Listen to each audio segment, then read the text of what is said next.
Jamen, så må vi jo håbe, at Lars Hansen han kommer tilbage, for han skal jo også forestå lodtrækningen til Pro League. Ja, der kommer han da. Og vormen, den ser ikke ud til at blive mindre siden. Nej, han kom da ind med en øl og gik ud med kaffe. Så. Det kan være, det var noget tynd kaffe. Men Claus Hansen er i hvert fald ved at gøre klar til en Pro League lodtrækning, som vi forventer os meget af. Pro League, de dårligste hold fra Championship er jo kommet ned, så den ser jo egentlig også rimelig stærk ud. Ja, jeg synes faktisk, at det er en rimelig stærk Pro League. Det er faktisk hold, som uden at kende alle hold alt for godt og grundigt, så er det jo hold, der bruger HSL til at udvikle deres spillere. Ja, og vi er så i gang med lodtrækning, og vi starter med SBA East, hvor Lars Hansen er hævet op. Og det første hold, det bliver Fås Brøndby-drenge. Ja, det er jo... ja, mere er der egentlig ikke at sige, vel? Så vi går da bare videre til det næste hold, og lad os se, hvem der kommer op i bowlen der. Det er Team AP, men sikkert et fint stykke træ, han har fundet sig. Ja, det er nede fra lokal tømmerhandel. Men hvad hedder det? Team AP, det var jo et af de hold, der... Hvad fanden er det, han laver? Det ved jeg faktisk ikke. Han havde snakket noget om, inden han skulle til udsendelse, at han skulle lave en lille gave til HSL. Består den i en telefonopkald, eller... Det ser ikke ud som om, Claus Hansen han er helt styr på det i dag. Nej, han er godt nok lidt fra den der. Men altså, for at komme tilbage med Team AP, han gjorde det jo faktisk kanon godt sidste år ved Pro League. Det er godt, vi har Claus Hansen. Han kan lige tage det sidste hold op, og det er nedrykkerne FC Ølbakken, kan jeg se. Lad os kigge på puljen. Jamen, her har vi, når FC Ølbakken er jo helt klart det stærke hold, den her Team AP. Ja, fordi Team AP må man ikke grine af længere. De er faktisk et godt hold. Ja, det er de faktisk. Managerne gør jo faktisk også meget for at få et stærkt hold. Og der slog Claus Hansen mobilen ud af hånden på Lars Hansen. Det kan blive The Hansen fight, det her. Men i hvert fald, så skal vi til at trække lod til SBA Atlantic i Pro League. Hvis Lars Hansen der ikke... Hvad fanden laver han? Jamen, det ser ud til at tage mål til et eller andet. Og de skal have en ny baggrund. Det ved jeg ikke. Jeg synes, at den er fin, den de har der. Det må man sige. Og der kom han så i gang. Langt om længe igen, Lars Hansen. Det er sjovt. Nu kan vi lige tage det første hold, der kommer. Det er Nørholm FC. Men det er egentlig sjovt. De har lidt problem, eller Claus Hansen har lidt problem med samtlige af hans gæster egentlig. Jamen altså, det er jo de der 15 minutes of famous, som de benytter sig af, de mennesker i Sønderborg. Ja, en ting er sikkert, det er også de sidste 15 minutter, de får højst sandsynligt. Det plejer det at være i hvert fald. The Comrades sammen med Nørholm FC. Jamen altså, Nørholm FC er da et kanon godt hold, men de satser jo på udviklingen af deres hold, og det er det, man har set de sidste par sæsoner. Og det er derfor, de er i Pro League. Jamen det er da den lokale Flemming Let, kan jeg se. Nu bliver der savet bindebrand. Claus Hansen, han er paralyseret. Kung Fu der. Lad os lige se, om Lars Hansen han kan hive det sidste hold op til SBA Atlantic. Han er meget fokuseret, eller noget. Lad os se, det blev Sigma City. Ja, men det er jo et udmærket hold. Det er jo nedrykker fra Championship, men de er bare ikke gode nok til Championship. Så jeg vil sige, det er Sigma City der. Ja, det er en favorit. Ja, det er det. Jamen, så skal vi videre med SBA West. Lad os se, hvem det første hold kommer op af bowlen. Det er FC Relsted. Ja, det er jo en god gammel kending, som kom tilbage fra i sidste sæson, og han har faktisk gjort det okay. Ja, og lad os se, hvem Lars Hansen trækker op som nummer 2. FC Kjellerup. Ja, hvad kan man sige? De kommer fra Kjellerup. Et udskrevet blad sådan set.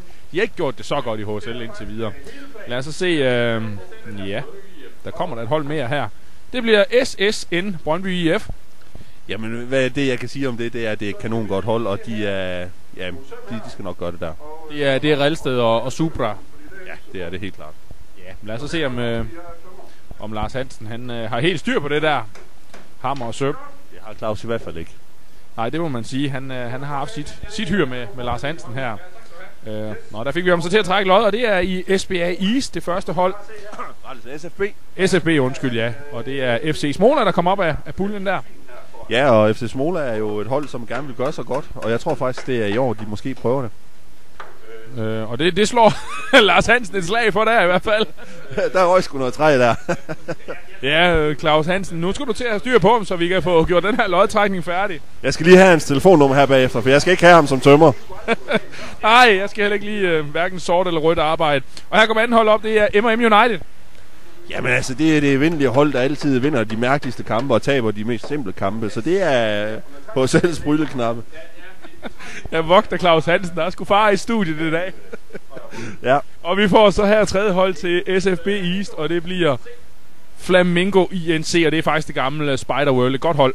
Ja, det er det, og det er helt klart dem, der overrasker. Altså, det er dem, der vinder den her pulje, men FC Smola tror jeg vil gøre det i år.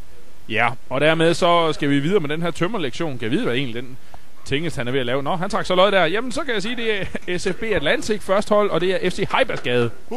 Her da. Ja, nu jamen, det er dem, der vinder den her konference, og det er også dem, der vinder finalen, og de rykker også op i Championship. Lad os se, hvem der skal have pryl af dem i første omgang. Thyholm FC. Ja, det er jo faktisk for 2 sæsoners nedrykker fra Championship, og altså det er jo også et godt hold, og kan godt gøre det, så allerede nu er det 2 gode. Og så Donu FC. Af min arm. Ja, kanonpulje. Altså, FC Heibergsgade vinder, men det er lidt synd, at Donu og Thyholm faktisk er i den pulje, fordi de er 2 stærke hold. Ja, men det flyver som med papiret. Vi skal til SFB West, det kan ikke gå hurtigt nok. Norsefied bliver det. Ja, det var et ubeskrevet blad sidste år, og jeg synes faktisk ikke, de gav ikke ret meget væsen af sig. Nej, lad os se, om Lars Hansen og Claus Hansen kan blive enige om det sidste her. Næste hold, det bliver BIF Mester. De har sagt, de er nedjusteret deres forventninger. Ja, det er noget med, at de gerne vil rykke ned i 9. division, og jeg fatter det ikke, men det kan jo være et mål i sig selv. Men nu tror jeg, at den boremaskine, der er blevet præsenteret godt og grundigt. Er det egentlig ikke lidt elendigt? Jeg tror, det ligner en Bosch. Plejer håndværker ikke at køre det valgt? Jo, men det er jo Lars Hansen. Og Sønderbrå. Lad os se, hvad han skal... Hvad er det egentlig, han har lavet? Der kom så det sidste hold i SFB West. Lad os se, Claus Hansen. Kom så, fremad. Ja tak. Max Steff FC. Den sidste pulje i Pro League. Altså jeg snakkede med Max Steff inden den her lodtrækning, og han sagde, at han var ked af at komme bare i conference med FC Heibergsgade, og det kom han. Så hvad fanden lavede han med? Jeg tror, han ødelagde bagsiden af studiet. Claus Hansen, han ser bekymret ud der. Jamen, hvad sker der? Det er vist første gang, vi har set Claus Hansen have så lidt styr på en af sine gæster. Jamen, løsfiskeren havde han også lidt svært ved. Ja, men alligevel, han ødelagde ikke studiet. Nej, Mads Krog. Lad os se. Det ligner skam en H-hylde. H som HSL. Det er ikke engang en Amager-hylde, det er en HSL-hylde. Der kom første pokal op. Det er ikke pokalpilsner. Nej, det var vist Tuborg. Men lad os lige for en god ordens skyld lige kigge på SFB West ganske kort. Hvis vi da kan få skiltet frem. Ja, vi skal så også lige have en hammer ud af studiet. Han kunne have bare kastet den efter ham. Ja, det har jo ikke gjort noget. Det er han ikke taget skade. Lad os kigge, hvordan det ser ud af SFB West. Ja, men det er helt klart, at Max Steff FC vinder den pulje. BIF Mester og Norsefied gør det ikke. Ja, velkommen tilbage til studiet. Så var Stringsen. Ja, der var lige en flyver. Ja, vi er tilbage efter lodtrækning til Pro League, og det ser spændende ud. Der er en dynamitpulje med Thyholm, Heibergsgade og Donu. Hvad har du at sige? Hold da kæft. Det er, som du selv siger, det er en dynamitpulje. Og FC Heibergsgade, at de ligger nede i Pro League, det er jo kun en og alene den grund, at de har været væk i et års tid, og de har fået den plads, inden alle de nye hold kom i togzonen. Og at de ligger i 3. seedingslag, det er simpelthen dybt godnat. Men det er sådan, HSL er bygget op, og kanonpulje. Hvem er din favorit til at rykke op? Hvem tror du på, der tager en finaleplads? FC Heibergsgade. Og jeg ved, det er jo Max Steff FC's manager, og det er bare ærgerligt. Han kom i den conference. Og i den anden SBA-conference, der tror jeg på, at... der kommer toget sgu også.